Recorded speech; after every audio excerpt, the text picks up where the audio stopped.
Steel rails look strong, concrete looks reliable, but railways trust crushed rocks instead. Every train, sometimes weighing 20,000 tons, depends on this loose layer. Remove it, and tracks can shift under vibration and weather. Small stones, massive loads, weak appearance, critical strength. So why do railways still use rocks in the age of advanced engineering? And what hidden role do these stones actually play? In this video, we're going to uncover the hidden layer prevents track collapse, why water is railways' biggest silent enemy, and why modern rail systems still rely on crushed rock instead of concrete. Because what looks like a messy pile of stones is actually one of the most important engineering systems keeping the modern world moving. Steel rails look strong, concrete sleepers look solid, but neither of them actually sits on solid ground. Instead, every train rides on a 30 to 35 centimeter thick layer of crushed rock called ballast. Millions of stones, carefully sized, sharply angled, engineered, not random. When a train weighing 10,000 to 20,000 tons passes, its weight is squeezed onto a wheel rail contact patch smaller than a coin. That force travels downward, rail to sleeper, sleeper to ballast, ballast to ground. And without that layer, the rails would slowly sink, shift, and lose alignment. But here's what's surprising. These stones don't just hold weight.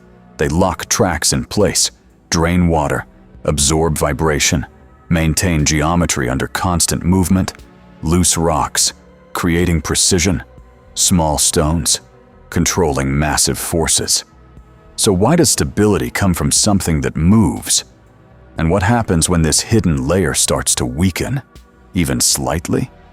Because once this layer begins to fail, the damage doesn't start with a dramatic collapse. It starts quietly, and that's where total failure begins. Track failure rarely begins with a dramatic collapse. It starts quietly, beneath the rails. Water seeps into the ground. Ballast begins to lose strength.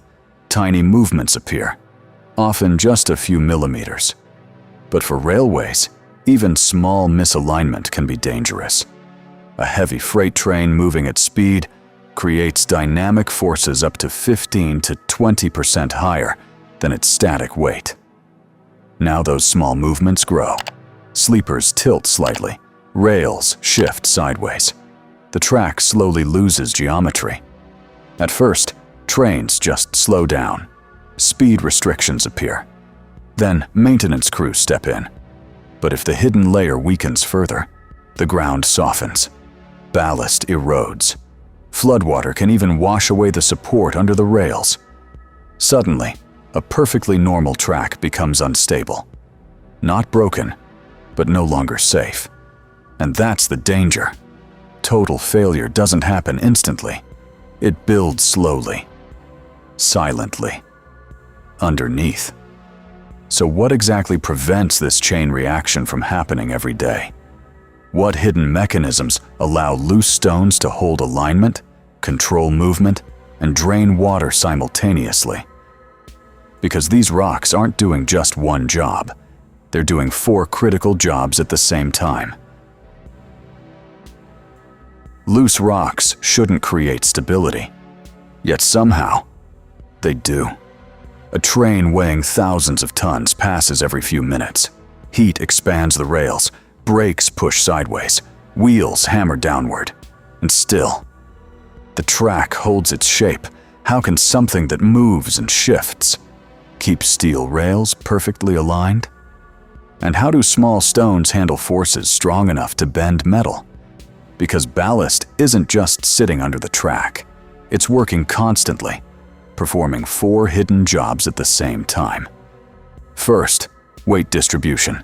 Each train wheel concentrates enormous pressure onto a small area.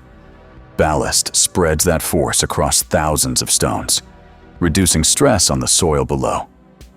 Second, track restraint. Trains create forward, backward and sideways forces. The sharp, angular stones lock together, holding sleepers firmly in place. Third, vibration absorption. Every passing train creates a continuous vibration. Ballast cushions these shocks, preventing gradual track loosening. Fourth, alignment control. Engineers can adjust ballast using tamping machines. They restore geometry without rebuilding the entire track. Small stones, multiple jobs, constant control. But there's one threat that can quietly weaken all four at once. A threat that doesn't come from trains, but from something far more powerful: water. Because when water enters the ballast, everything starts to change. Steel trains look powerful, but water is stronger. A single heavy rainstorm can quietly weaken an entire railway line, not by breaking the rails, but by attacking the ground underneath. Water seeps into the ballast. Spaces between stones begin to fill. Drainage slows. The ground below turns soft. Engineers call this mud pumping, where water and fine soil rise upward under repeated train loads. Over time, ballast loses its sharp edges. Stiffness drops. The track begins to move. And here's the surprising part. Even a few centimeters of track movement can trigger speed restrictions. Railways would rather slow trains than risk instability. Floods make things worse. Fast-moving water can wash away ballast completely, removing the track's foundation. Suddenly, rails are left unsupported. This isn't rare either. Railway authorities regularly reinforce track beds and drainage systems to prevent washouts and reduce recovery time from weeks to just days. So how do you stop water? Ballast helps by allowing rainwater to drain quickly through gaps between stones, keeping the ground stable. But this raises a bigger question. If water is such a constant threat, why not eliminate the problem entirely? Why not replace loose stones with solid concrete? After all, concrete doesn't move. Concrete looks stronger, cleaner, permanent. So why not replace loose rocks with solid concrete tracks?